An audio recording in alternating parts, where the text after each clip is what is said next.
Good evening and welcome to Be Inspired with Pepe Minambo, your inspirational show of choice for personal, business and career development. And tonight we are continuing with the conversations we just had last week on cultivating a growth mindset, where we expounded profoundly on the 2% mindsets.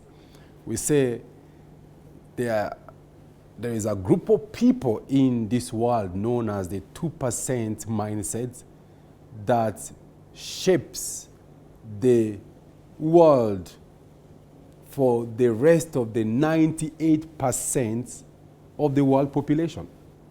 So, and I asked a question last week that what does it take to belong to the 2% mindsets?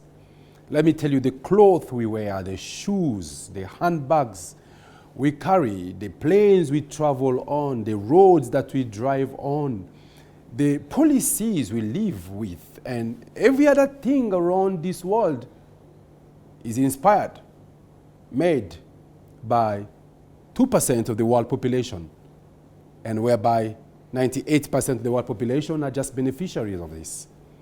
And no wonder they control almost 90% of the world economy, whereby every other person within those economies, whatever they do at the end of the day, makes even the 2% shines brighter and brighter and brighter. So let's continue with our conversation. What does it take to belong to the 2% mindset types of people in this world?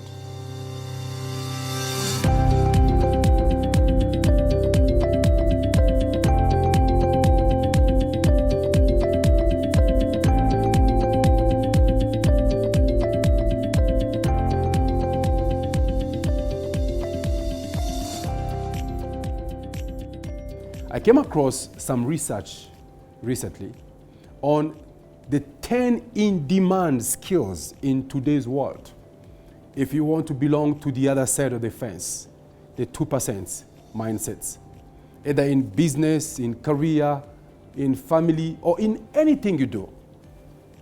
Skill number 1, strategic thinking. And let me tell you, the 2% mindset type of people are all strategic thinkers. What separates them and what differentiates them from the rest of the world is not education, is not experience, is not even background, is not even opportunity, is simply how they think, the strategic thinking that they have. I once watched a documentary talking about how world economies are shaped. And the documentary focused on North America. And it's titled, The Men Who Built America. They talk about 5 men. They say, look here, America, a nation of over 300 million people, was built by only 5 people. Now that's even not 2%. I don't know which percentage would that be, 5 out of 300 million today. And they named these 5 men, number 1 as a man known as Cornelius Vanderbilt. Cornelius Vanderbilt is known as the father of railways in America. Now, when the nation started growing and people started producing, with the vast land space they have, the north and the south and the east coast and the west coast, produce and food and people could not freely move for trade to advance. The guy came with the concept of having a railway network, connecting the north to the south, the east to the west, and the rest was a revolution of industries and trade.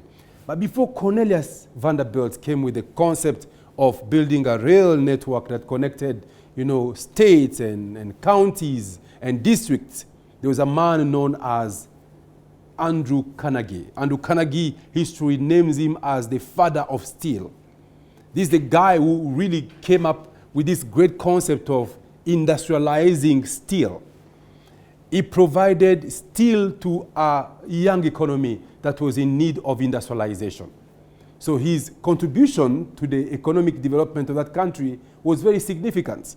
So he provided steel. That's the second person, according to the documentary about the men that built America. Number 3 person was this guy known as John D. Rockefeller. He was an oil baron. Now, as the country started coming up, you needed oil to fuel the growth. He's the guy who networked the entire country through oil wells and production and supply.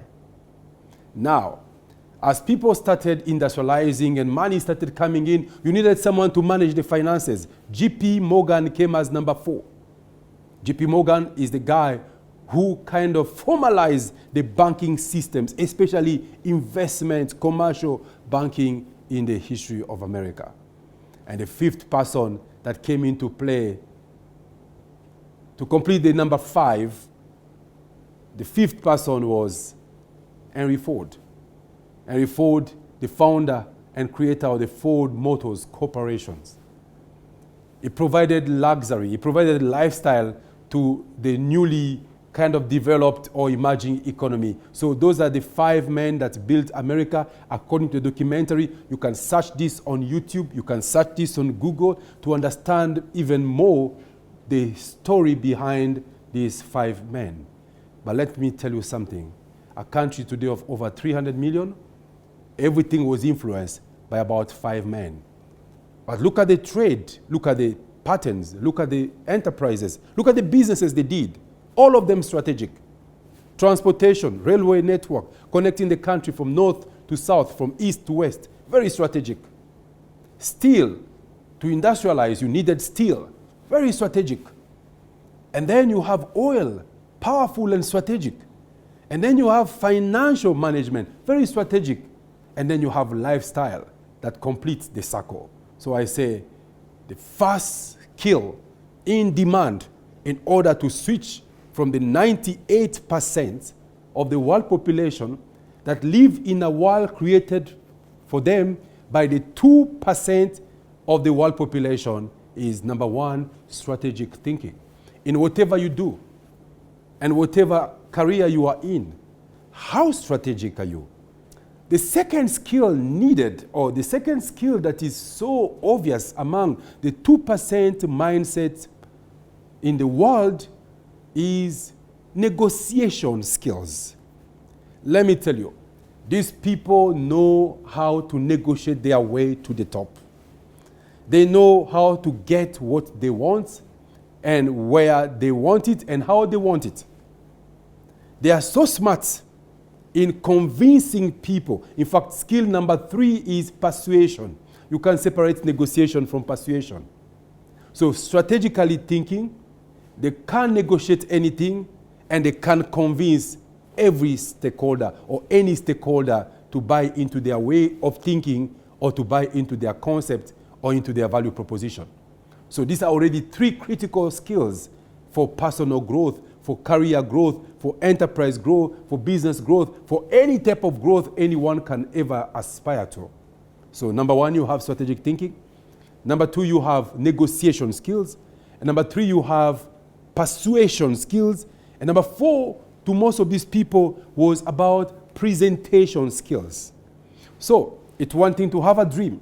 It's one thing to have an idea. It's another thing to package your idea and make it valuable to critical stakeholders.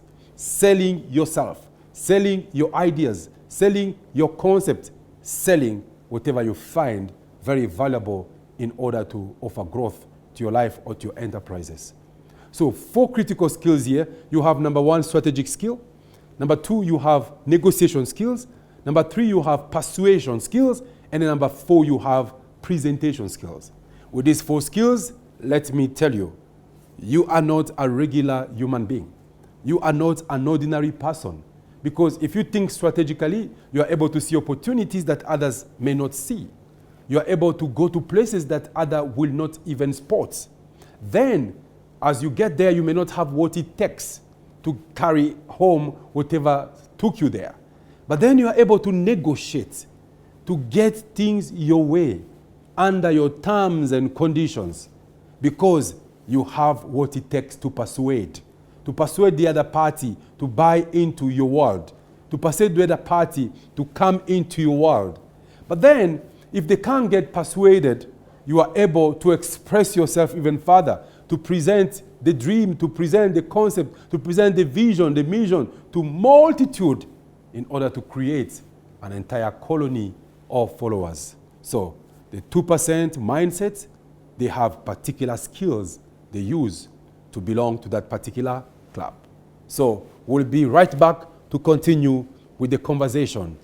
Cultivating a growth mindset, the 2% mindset. We'll be right back.